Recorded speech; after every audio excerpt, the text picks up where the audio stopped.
Sri Lanka, its ousted Prime Minister Ranil Wickremesinghe has been sworn into office again, 2 months after being removed by the president. Mr. Wickremesinghe's supporters set off firecrackers as the ceremony took place behind closed doors. His surprise sacking by President Maithripala Sirisena plunged Sri Lanka into a political crisis. Mr. Wickremesinghe was replaced by a former president, an ally of Mr. Sirisena, Mahinda Rajapaksa, but Mr. Rajapaksa was unable to command a parliamentary majority and resigned on Saturday. Journalists were not allowed to attend Sunday's swearing-in ceremony in President Sirisena's office, but a picture was tweeted by MP Harshdeep Singh at RWUNB is SPM of Sri Lanka by President Maithripala just now pick Twitter. COM link F is the end of Twitter post by at Harshdeep Singh. We thank the citizens of the country who fought the illegal seizure of power and ensured that democracy was restored. Mr. Wickremesinghe's United National Party UNP posted on Twitter. Mr. Wickremesinghe's spokesman said a new cabinet would be formed in the coming days. Sri Lanka had faced a government shutdown as the power struggle took hold, with Parliament failing to approve a budget for 2019. President Sirisena was once a party ally of Mr. Rajapaksa and served in his government, but in 2015, he teamed up with Ranil Wickremesinghe to defeat him in an election, and the pair went on to form a coalition government. However, the relationship turned sour, and Mr. Sirisena in October turned on Mr. Wickremesinghe, sacking him in favor of Mr. Rajapaksa.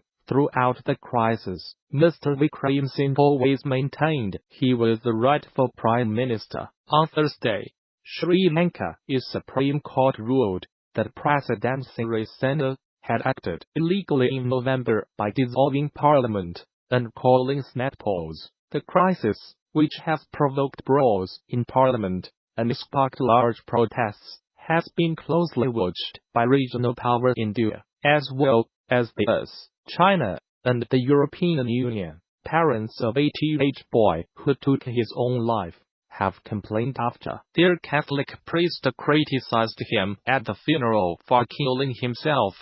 Father Don Locusta in the service questioned whether Mason Halliburger would enter heaven, horrifying his parents and the family. The Archdiocese of Detroit have relieved Father Locusta from funeral duties, but the family want him fired.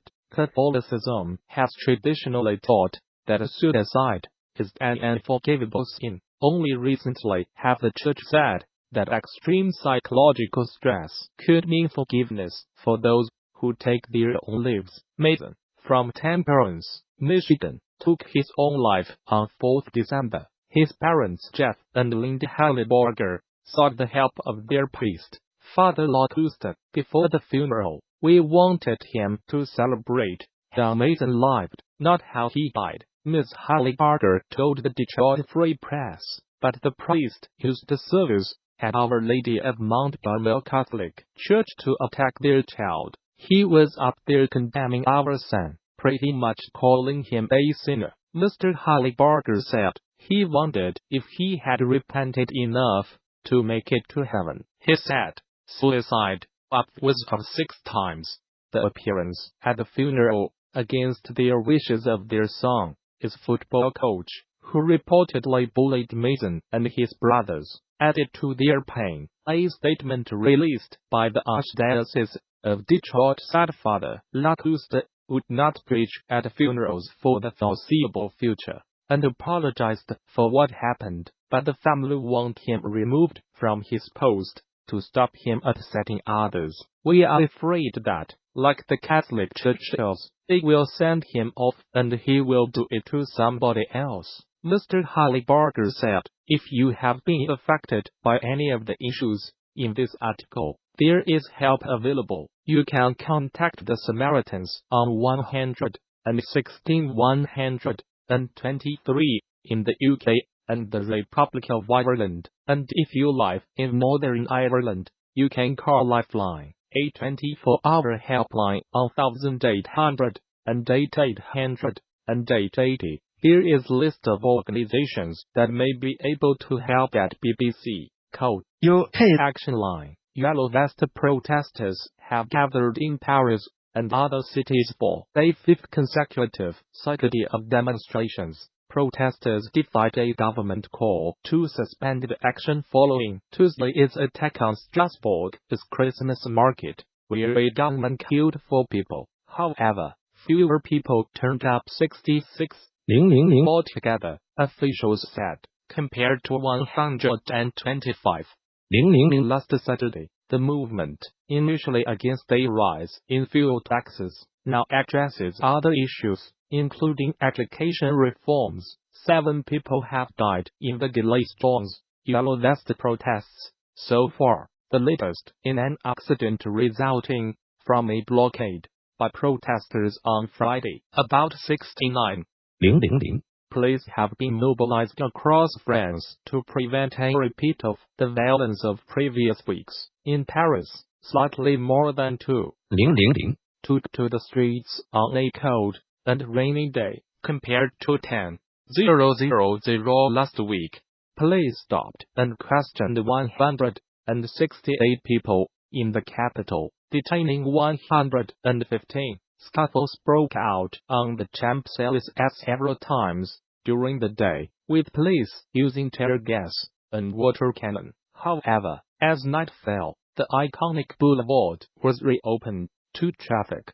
7 people were injured. Some museums were closed, but both the Louvre and the Eiffel Tower remained open. In Bordeaux, more than 400 protesters took to the streets. Police had to use water cannon to disperse them. A similar number protested in Toulouse. In Nantes, some 100 protesters saw rounds of tear gas fired at them.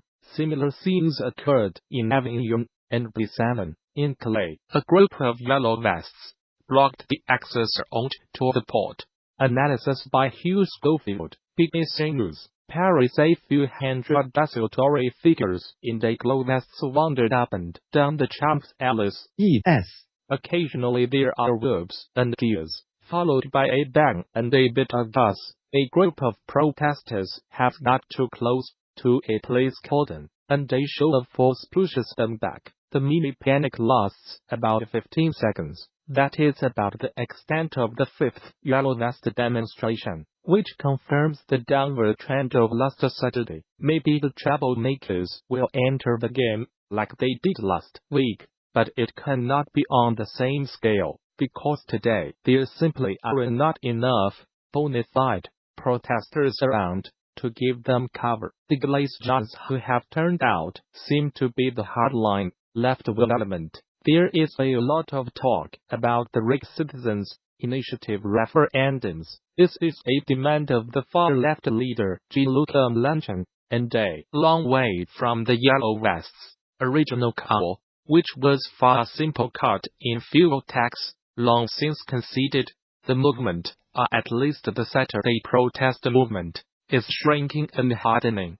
The impact of the demonstrations has been keenly felt in France. The government has been forced to bow to pressure and adjust its economic course. President Emmanuel Macron responded to the nationwide street protests by scrapping an unpopular fuel tax rise and promising an extra 190 a month for minimum wage earners and tax cuts for pensioners. However, it is far from clear that he has done enough to diffuse public anger. The protesters adopted the name after a social media campaign urging people to take to the streets wearing the high-visibility yellow jackets that must be carried in every vehicle in France. They were initially protesting against a rise in duties on diesel, which is widely used by French motorists and has long been less heavily taxed than other types of fuel.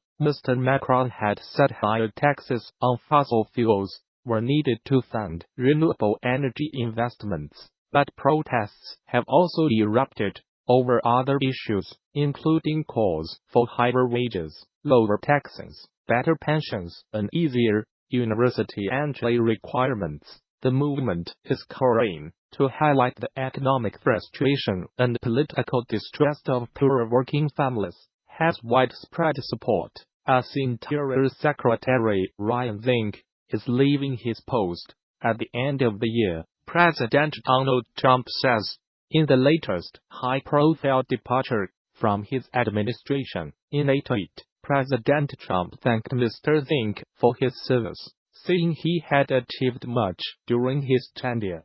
He said he would appoint a new Interior Secretary next week. Mr. Zinke, an ex-Navy SEAL and a former Montana congressman, has been embroiled in allegations of ethics violations. They include a land deal in Montana involving Mr. Zinke and the chairman of Oilfield Services Halliburton.